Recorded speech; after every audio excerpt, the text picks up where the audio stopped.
Someone asked me to do a post-war Japan comparison after my post-Nazi Germany video.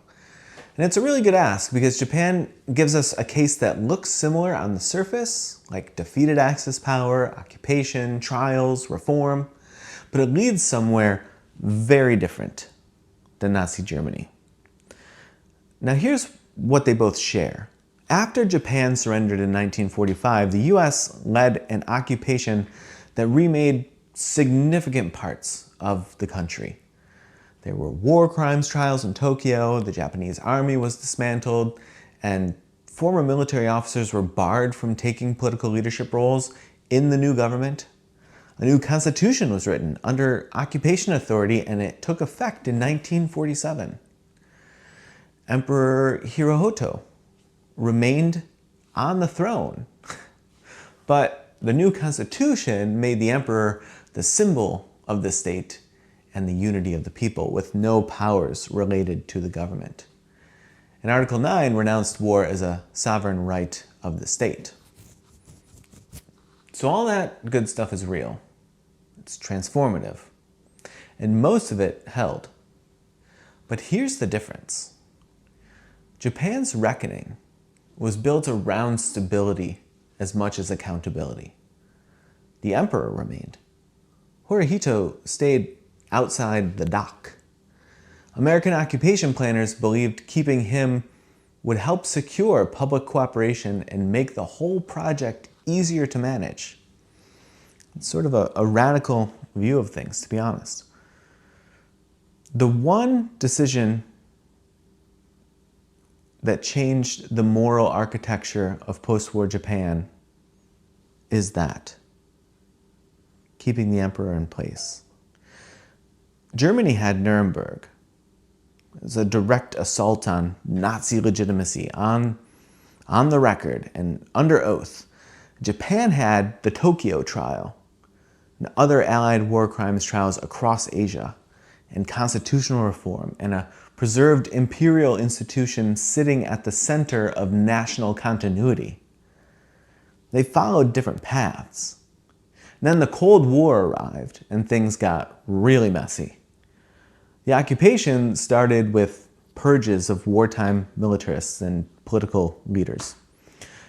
But as communist containment became the Central American concern in Asia, priorities shifted.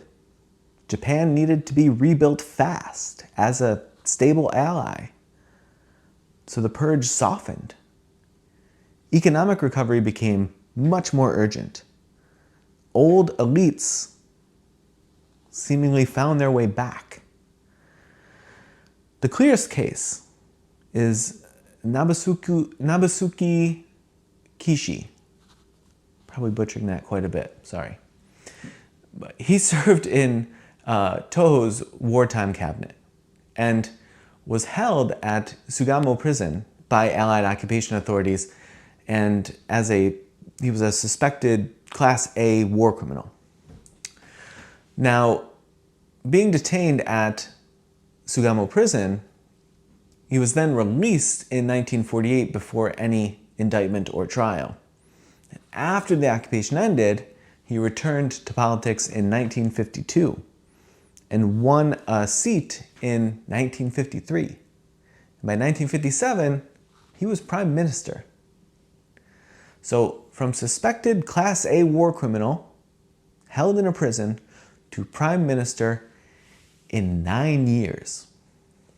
That's the Japan version of the problem, if you will.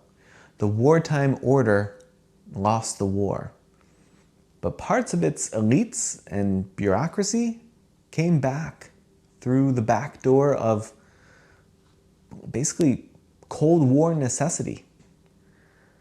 And America helped build that door.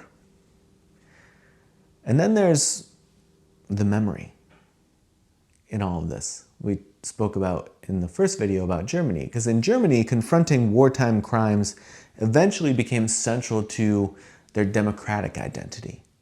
That took decades of pressure and trials and student movements and education and memorials and public confrontation. And in Japan, that reckoning stayed quite a bit more contested. There were official apologies and serious historical scholarship and genuine civic debate, but there were also textbook fights and recurring political disputes over how the war should be characterized, and official visits to Yasukuni Shrine. Yasukuni is dedicated to roughly 2.5 million people who died in Japan's wars, mostly Japanese military personnel, but also colonial subjects from places like Korea and Taiwan. At the center of that controversy is the fact that those venerated include 14 men associated with Class A war crimes, including Hideki Tojo, who was executed after the Tokyo trial in 1948. They were secretly enshrined on October 7th, 1978, and the public didn't learn about it until the following year, actually. So this was sacred to many worshippers and deeply important to nationalists, and Yasukuni has become a lightning rod for critics, especially in China and Korea and Taiwan, really. All the places that carry the memory of Japanese invasion and occupation and colonial rule and wartime brutality. So to many of the critics and to neighboring governments that carry the memory of Japanese wartime aggression, official visits to that shrine are a signal that the war is still being argued over. So here's what Japan actually teaches us, I think. Modern Japan is a stable democracy and a major economy and a constitutional ally of the United States.